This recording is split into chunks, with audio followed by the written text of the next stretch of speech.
ओम नमो भगवती वासुदेवाय नमः। जय श्री हरि, जय बृहस्पति देव।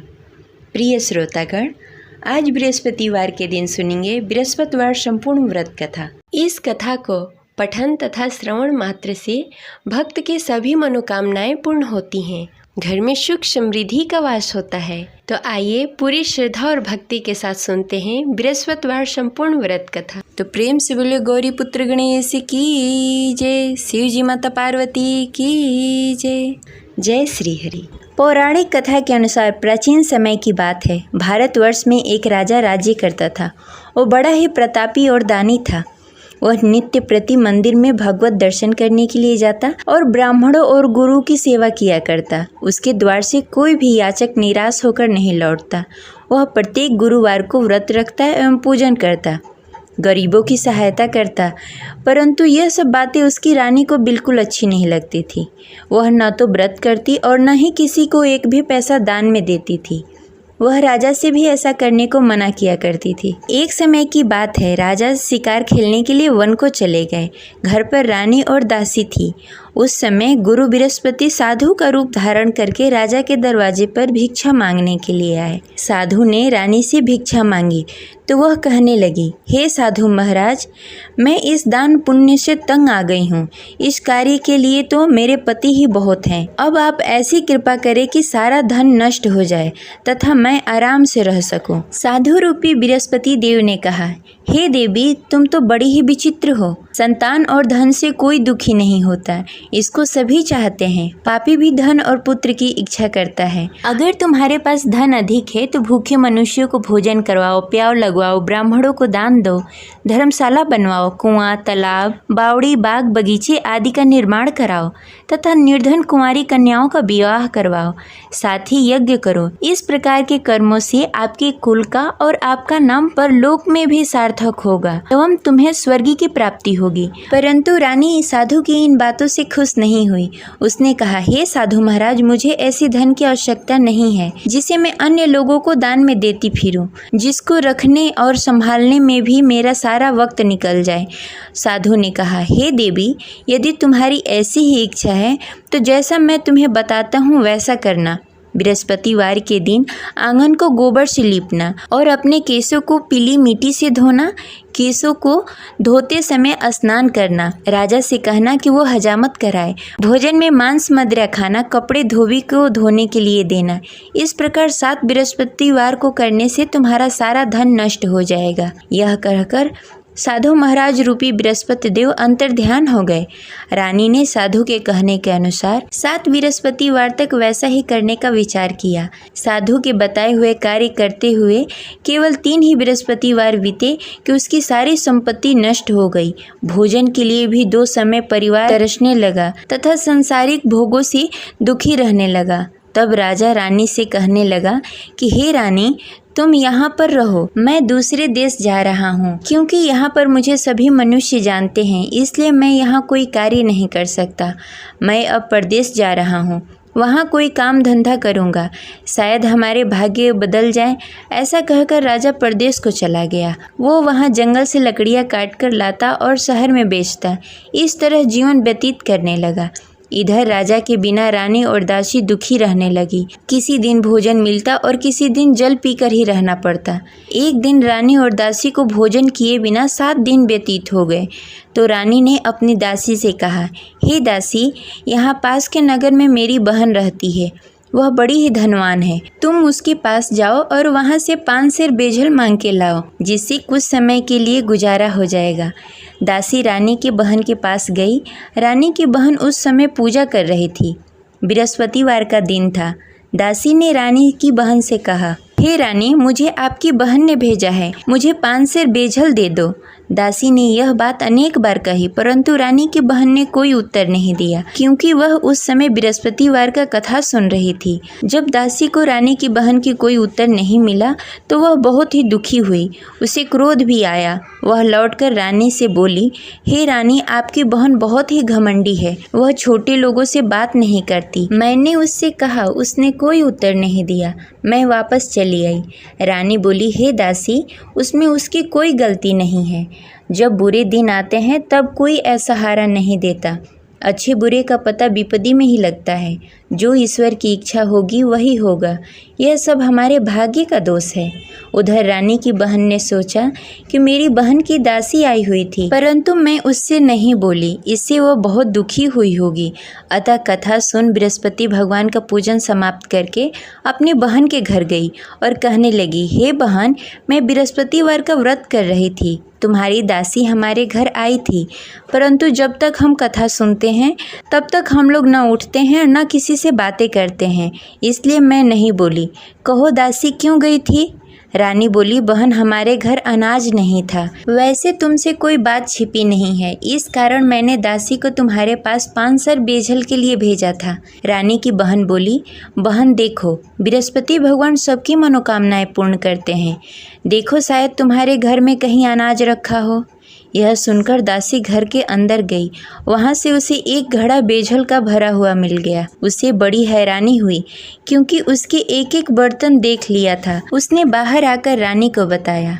दासी अपने रानी से कहने लगी, हे रानी, देखो, वैसे हमको जब अन्न नहीं मिलता तो हम रोज ही व्रत करते। अगर इनसे इस व्रत की विधि और कथा पूछ ली जाए तो हम भी इस व्रत को किया करेंगे। दासी के कहने पर रानी ने अपनी बहन से बृहस्पतिवार के व्रत के बारे में पूछा। उसकी बहन ने बताया, हे रानी बहन, बृहस्पतिवार को सूर्योदय से पूर्व उठकर स्नान आदि से निवृत्त होकर बृहस्पतिवार का व्रत करना चाहिए, लेकिन उस दिन सिर नहीं धोना चाहिए। बृहस्पतिवार के व्रत में चने की दाल और मुनक्के से विष्णु भगवान और केले के वृक्ष की जड़ की पूजन करनी चाहिए तथा दीपक जलाएं। उस दिन एक ही समय भोजन करें। भोजन पीले खाद्य पदार्थ का करें तथा कथा सुनें। इस प्रकार करने से गुरु भगवान प्रसन्न होते हैं और अन्न पुत्र धन देते हैं। इस प्रकार व्रत और पूजन की विधि बताकर रानी की बहन अपने घर को लौट गई। रानी और दासी दोनों ने ही निश्चय किया कि वे बृहस्पति भगवान का पूजन जरूर करेंगी। 7 दिन बाद जब बृहस्पतिवार आया तो दोनों ने व्रत रखा। घुड़सार में जाकर चना और गुड़ बीन लाई तथा उसकी दाल से केले की जड़ में विष्णु भगवान का पूजन किया। अब भोजन कहाँ से आए? दोनों बड़ी ही दुखी हुई, परंतु उन्होंने व्रत किया था, इस कारण बृहस्पति देव भगवान प्रसन्न थे। वे एक साधारण व्यक्ति के रूप में 2 थालों में सुंदर पीला भोजन लेकर आए और दासी को देकर बोले, हे दासी, यह भोजन तुम्हारे और रानी के लिए है, तुम दोनों करना। दासी भोजन पाकर बड़ी ही प्रसन्न हुई और रानी से बोली, रानी जी, भोजन कर लो। रानी को भोजन आने के बारे में कुछ पता नहीं था, इसलिए वह दासी से बोली, जा तू ही भोजन कर ले, क्योंकि तू हमारी व्यर्थ में हंसी उड़ाती है। दासी बोली, एक व्यक्ति अभी भोजन देकर गए हैं। रानी कहने लगी, वह भोजन तेरे लिए दे गए होंगे, तू ही भोजन कर ले। दासी ने कहा, वह व्यक्ति हम दोनों के लिए भोजन की थाली लेकर आए हैं, इसलिए मैं और आप दोनों ही साथ भोजन करेंगी। फिर दोनों ने गुरु भगवान का नमस्कार किया और भोजन प्रारंभ किया। उसके बाद से वे प्रत्येक बृहस्पतिवार को गुरु भगवान का व्रत और पूजन करने लगी। बृहस्पति भगवान की कृपा से उसके पास धन हो गया, परंतु रानी फिर पहले की तरह आलस्य करने लगी। तब दासी बोली, देखो रानी, तुम पहले भी इस प्रकार का आलस करती थी। तुम्हें धन को रखने में कष्ट होता था, इस कारण सभी धन नष्ट हो गए। अब गुरु भगवान की कृपा से धन मिला है तो फिर तुम्हें आलस्य होता है। बड़ी मुसीबतों के बाद हमने यह धन पाया है, इसलिए हमें दान पुण्य करना चाहिए। तुम भूखे मनुष्यों को भोजन कराओ, प्याव लगवाओ, ब्राह्मणों को दान दो, कुआं, तालाब, बावड़ी आदि का निर्माण कराओ, मंदिर पाठशाला बनवाओ, दान दो, कुंवारी कन्याओं का विवाह करवाओ। धन को शुभ कार्यों में खर्च करो, जिससे तुम्हारे कुल और यश बढ़े तथा स्वर्ग की प्राप्ति हो और पितृ प्रसन्न हो। दासी की इन बातों को मानकर रानी ने इसी प्रकार का कार्य करना प्रारंभ कर दिया, जिससे उसका काफ़ी यश फैलने लगा। एक दिन रानी और दासी आपस में विचार करने लगी, न जाने राजा किस दशा में होंगे, उनकी कोई खोज खबर नहीं है। गुरु भगवान से उन्होंने प्रार्थना की और भगवान ने रात्रि में राजा को स्वप्न में कहा, हे राजा, उठ, तेरी रानी तुझे याद करती है, अब अपने देश को लौट जा। राजा प्रातःकाल उठकर जंगल से लकड़ियाँ काटकर लाने के लिए जंगल की ओर चल पड़ा। जंगल में गुजरते हुए वह सोचने लगा, रानी की गलती से कितने दुख भोगने पड़े। राजपाट छोड़कर जंगल में आकर रहना पड़ा। जंगल में लकड़ियां काटकर उन्हें बेचकर गुजारा करना पड़ा। उसी समय उस जंगल में बृहस्पति देव साधु के रूप में प्रकट हुए और राजा से पूछने लगे, हे लकड़हारे, तू इस सुनसान जंगल में किस चिंता में बैठा है, मुझे बताओ। यह सुनकर राजा के नेत्रों में जल भर आया और साधु की वंदना कर बोला, हे प्रभु, आप सब कुछ जानते हैं। इतना कहकर राजा ने साधु को अपनी संपूर्ण कहानी सुनाई। महात्मा तो स्वभाव से ही दयालु होते हैं। वे राजा से बोले, हे राजा, तुम्हारी रानी ने बृहस्पति देव के प्रति अपराध किया था, जिसके कारण तुम्हारी यह दशा हुई।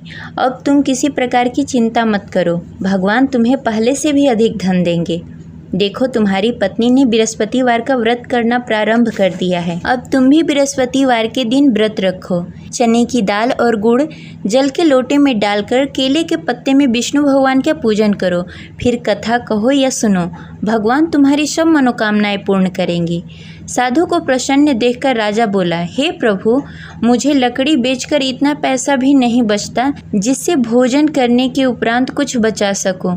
मैंने रात्रि में अपनी रानी को व्याकुल देखा। मेरे पास कोई साधन नहीं जिससे समाचार जान सकूं। फिर मैं बृहस्पतिवार की कौन सी कहानी कहूं या सुनूं?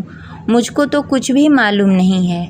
साधु ने कहा, हे राजा, तुम किसी बात की चिंता मत करो। बृहस्पतिवार के दिन तुम रोजाना की तरह लकड़ियाँ लेकर शहर जाओ। तुम्हें रोज से दुगना धन प्राप्त होगा, जिससे तुम भली भांति भोजन कर लोगे तथा बृहस्पति देव की पूजा सामग्री भी लेकर आओगे। बृहस्पति देव की कथा इस प्रकार है। प्राचीन काल में एक बहुत ही निर्धन ब्राह्मण था। उसके घर में कोई संतान नहीं थी। वह नित्य प्रति पूजा पाठ करता, परंतु उसकी स्त्री बहुत ही मलिनता के साथ रहती। वह न स्नान करती, न ही किसी देवता का पूजन करती। प्रातःकाल उठते ही सर्वप्रथम भोजन करती, बाद में कोई अन्य कार्य करती। ब्राह्मण देवता बहुत ही दुखी रहते थे। पत्नी को बहुत समझाते, किंतु उसका कोई परिणाम नहीं निकलता। भगवान की अनुकंपा से एक समय ब्राह्मण की पत्नी गर्भवती हुई और 10वें महीने एक सुंदर कन्या को जन्म दिया। निर्धन ब्राह्मण कन्या के जन्म से बहुत दुखी हुआ। धीरे धीरे ब्राह्मण की कन्या बड़ी होने लगी। बचपन से ही उस कन्या की रुचि भगवान विष्णु की पूजा में थी।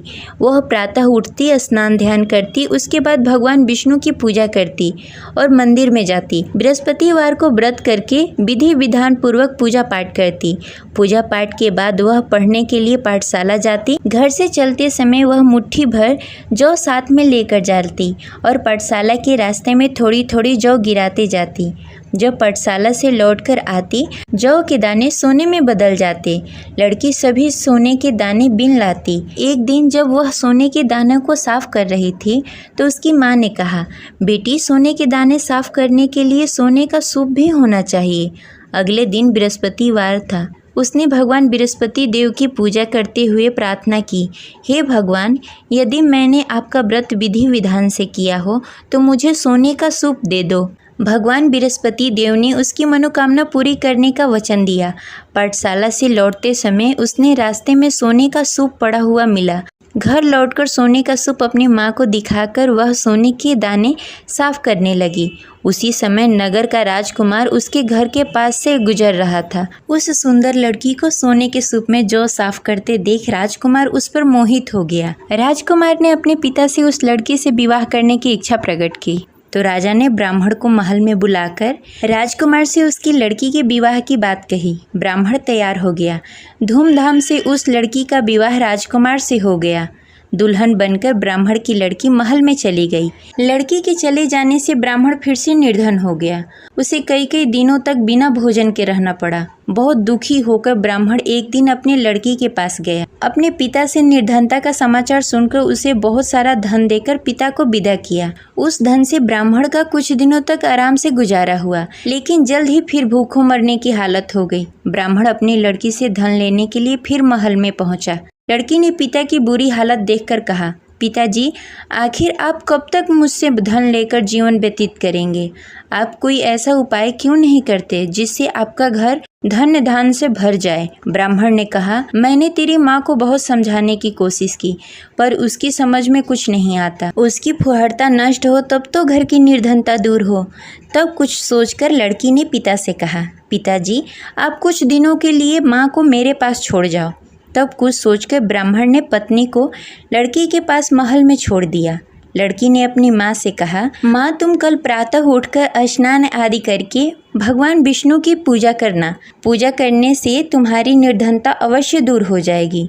लेकिन उसकी माँ ने उसकी कोई बात नहीं मानी। तब क्रोधित होकर लड़की ने अपनी माँ को एक कक्ष में बंद कर दिया। सूर्योदय के समय माँ को उठाकर जबरदस्ती उसे स्नान आदि करवाया। फिर मंदिर में ले जाकर भगवान बृहस्पति देव की पूजा करवाई। कुछ दिनों तक ऐसा करने से माँ की बुद्धि में कुछ परिवर्तन हुआ और वह स्वयं बृहस्पतिवार का व्रत रखने लगी। उसके व्रत करने से ब्राह्मण के घर की निर्धनता दूर हो गई और भगवान विष्णु की अनुकंपा हुई और दोनों पति पत्नी धन संपत्ति पाकर आनंद पूर्वक जीवन व्यतीत करते हुए विष्णु धाम को चले गए। लकड़हारा बने राजा ने उस साधु से भगवान विष्णु देव की यह कथा सुनकर बृहस्पतिवार का व्रत करना शुरू कर दिया और भगवान विष्णु की पूजा करने लगा। उस दिन से उसके सभी क्लेश दूर हो गए। लेकिन अगले बृहस्पतिवार को कामकाज में अधिक व्यस्त होने के कारण उसने भगवान बृहस्पति देव का व्रत नहीं किया।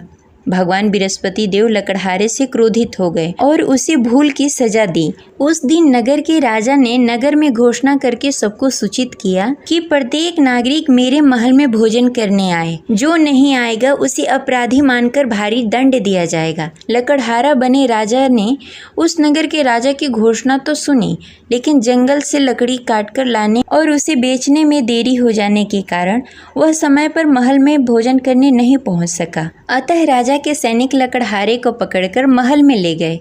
राजा ने उसे महल के एक कक्ष में बैठाकर भोजन कराया। उस कक्ष में एक खुट्टी पर रानी का सोने का हार लटका हुआ था। लकड़हारा अकेला उस कक्ष में भोजन कर रहा था। तभी उसने एक आश्चर्यजनक घटना देखी। देखते ही देखते वह खुट्टी हार को निगल गई। थोड़ी देर बाद जब राजा ने हार को गायब देखा तो लकड़हारे को कारावास में डाल दिया। लकड़हारा मन ही मन अपने भाग्य को कोसने लगा। तभी उसे जंगल में मिले साधु का स्मरण हुआ।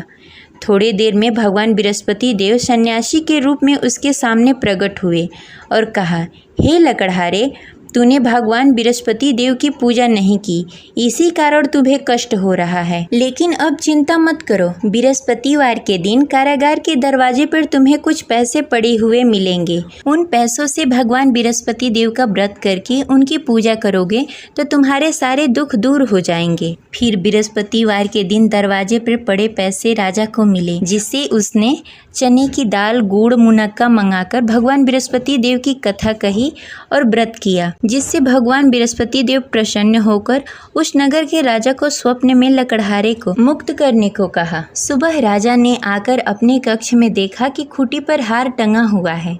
राजा ने लकड़हारे को मुक्त कर दिया, उसे धन और आभूषण देकर विदा किया। लकड़हारा बना राजा उस नगर से चलकर अपने नगर की तरफ चल दिया। जब राजा अपने नगर में पहुंचा तो उसने देखा उस नगर में कुएं, धर्मशाला, बाग बगीचे देखकर बहुत प्रसन्न हुआ। राजा ने किसी से पूछा, ये कुएं, धर्मशाला किसने बनवाए? सबने उसे बताया कि ये सब रानी और दासी ने बनवाए हैं। राजा जब महल में पहुंचे तो रानी ने उनका भव्य स्वागत किया। तब राजा ने निश्चय किया कि सप्ताह में एक बार तो सभी बृहस्पतिवार का व्रत तथा पूजन कर सकते हैं, परंतु मैं प्रतिदिन व्रत किया करूँगा तथा दिन में 3 बार कथा कहूँगा। अब राजा हर समय दुपट्टे में चने की दाल बांधकर रखते तथा दिन में 3 बार बृहस्पतिवार का कथा कहते। कुछ दिनों के बाद राजा को अपनी बहन की याद आई। एक दिन घोड़े पर सवार होकर राजा अपनी बहन से मिलने के लिए चल दिया। अभी राजा नगर के बाहर ही पहुंचा था कि उसने देखा कि कुछ लोग एक 100 को ले जा रहे हैं। राजा को स्मरण हुआ कि आज उसने किसी को बृहस्पतिवार का व्रत कथा नहीं सुनाया। राजा ने उन लोगों से रोककर कहा, भाइयों, आप 100 ले जाने से पहले मुझसे बृहस्पतिवार का कथा सुन लो। लोगों ने राजा पर क्रोधित होते हुए कहा, तुम पागल तो नहीं हो? लेकिन कुछ बड़े बुजुर्ग लोगों ने कहा, अच्छा भाई, तुम साथ में चलते चलते अपनी कथा भी सुनाते रहो। राजा ने चलते चलते आधी ही कथा सुनाई थी कि 100 हिलने लगा। राजा की पूरी कथा समाप्त होते ही 100 उठकर बैठ गया। लोगों ने हैरानी से दांतों तले उंगली दबाई और अगले बृहस्पतिवार को भगवान बृहस्पति देव का व्रत करने व कथा सुनने का निश्चय कर लिया। अब घोड़े पर सवार होकर राजा चलते हुए एक किसान के पास पहुंचा। किसान अपने खेत में हल चला रहा था। राजा ने कहा, अरे भाई, मुझसे बृहस्पतिवार का कथा सुन लो। किसान झुंझलाकर बोला, अरे भाई, देख नहीं रहे, जितनी देर मैं तुम्हारी कथा सुनूंगा उतनी देर में तो पूरी खेत में हल चला लूंगा। राजा निराश होकर चला गया। तभी किसान का बैल लड़खड़ा के गिर गया और किसान के पेट में भी जोरों से दर्द होने लगा। जब उसकी पत्नी वहां आई तब उसने पूछा कि क्या हुआ। किसान ने घुड़सवार की पूरी कहानी सुनाई कि पत्नी दौड़ती हुई राजा के पास पहुंची और हाथ जोड़कर बोली, भैया मैं तुम्हारी कथा सुनने के लिए तैयार हूँ। राजा ने उसके साथ खेत पर पहुंचकर बृहस्पतिवार की कथा सुनाई। तभी बैल भी उठकर खड़ा हो गया और किसान के पेट का दर्द भी तुरंत ठीक हो गया। राजा वहां से अपने घोड़े पर सवार होकर अपने बहन के घर पहुंचा। तब राजा की वहां बहुत आव भगत हुई। अगले दिन सुबह उठकर राजा ने देखा घर के सभी लोग भोजन कर रहे हैं। किसी भूखे को बृहस्पतिवार का कथा सुनाए बिना राजा कभी भोजन नहीं करता था। उसने बहन से कहा, बहन क्या घर में कोई ऐसा व्यक्ति है जिसने भोजन नहीं किया हो? उसकी बहन ने बोला, भैया हमारे घर तो क्या, आपको पूरे नगर में कोई ऐसा व्यक्ति नहीं मिलेगा जिसने सुबह सुबह भोजन नहीं किया हो। तब राजा ने बहन के घर से निकलकर उस नगर में बिना भोजन किए हुए व्यक्ति की तलाश करनी शुरू की। एक गडेरिये के घर में उसका बेटा बीमार होने के कारण भूखा रह गया था। राजा ने उसको जाकर बृहस्पतिवार का कथा सुनाया। कथा सुनते सुनते गडेरिये की बेटी की बीमारी भी ठीक हो गई। सबने राजा की बहुत प्रशंसा की। एक दिन राजा ने अपनी बहन से कहा, बहन अब हम अपने घर जाना चाहते हैं, तुम भी हमारे साथ चलो, कुछ दिन वहाँ रहकर लौट कर आना। राजा की बहन ने अपनी सास से पूछा तो सास ने ताने देते हुए कहा, बहू मायके जाना हो तो अकेली जाना, मेरे पोतों को लेकर नहीं जाना। तुम्हारे भाई की कोई संतान नहीं है, कहीं तुम्हारी भाभी मेरे पोतों को भी जादू टोना न कर दे। दूसरे कक्ष में बहन की सास की बातें सुनकर राजा दुखी मन से अकेले ही अपने नगर को लौट गया। रानी ने राजा से कहा, आप तो अपनी बहन को साथ लाने गए थे, फिर बहन को साथ क्यों नहीं लेकर आए? तब राजा ने दुखी होते हुए कहा, रानी हम निसंतान हैं, इसलिए कोई हमारे घर आना पसंद नहीं करता। रानी ने राजा को समझाते हुए कहा, मैं बृहस्पति देव ने सब कुछ दिया है, अब भगवान बृहस्पति देव हमें संतान भी अवश्य देंगे। बृहस्पतिवार को विधि पूर्वक व्रत करते हुए राजा और रानी ने भगवान बृहस्पति देव से संतान के लिए प्रार्थना की। कुछ दिनों के बाद ही रानी गर्भवती हो गई। 10वें महीने रानी ने एक सुंदर बालक को जन्म दिया। राजा रानी जीवन प्रयत्न बृहस्पतिवार का व्रत करते रहे। उनके घर में धन धान्य की वर्षा होती रही। इस तरह अनंत पूरक जीवन यापन करते हुए राजा रानी भगवान बृहस्पति देव की अनुकंपा से मोक्ष को प्राप्त हो गए। बृहस्पतिवार को विधि पूर्वक व्रत करके जो स्त्री पुरुष भगवान विष्णु की पूजा करते हैं उनकी सभी मनोकामनाएं पूर्ण होती है। जय बृहस्पति देव। अब सुनेंगे बृहस्पति देव की आरती। ओम जय बृहस्पति देवा, ओम जय बृहस्पति देवा, छिन छिन भोग लगाऊं कदली फल मेवा। ओम जय बृहस्पति देवा, तुम पूर्ण परमात्मा, तुम अंतर्यामी, जगत पिता जगदीश्वर, तुम सबके स्वामी। ओम जय बृहस्पति देवा, चरणामृत निज निर्मल, सब पातक हरता, सकल मनोरथ दायक, कृपा करो भरता। ओम जय बृहस्पति देवा, तन मन धन अर्पण कर, जो जन शरण पड़े, प्रभु प्रगट तब हो कर, आकर द्वार खड़े। ओम जय बृहस्पति देवा, दीन दयाल दयानिधि, भक्तन हितकारी, पाप दोष सब हरता, भव बंधन हारी। ओम जय बृहस्पति देवा, सकल मनोरथ दायक, सब संशय हारी, विषय विकार मिटाओ, संतन सुखकारी। ओम जय बृहस्पति देवा, जो कोई आरती तेरी प्रेम सहित गावे, ज्येष्ठानंद आनंद कर सो निश्चय पावे। ओम जय विरस्पति देवा, प्रभु जय विरस्पति देवा। जय विरस्पति देव।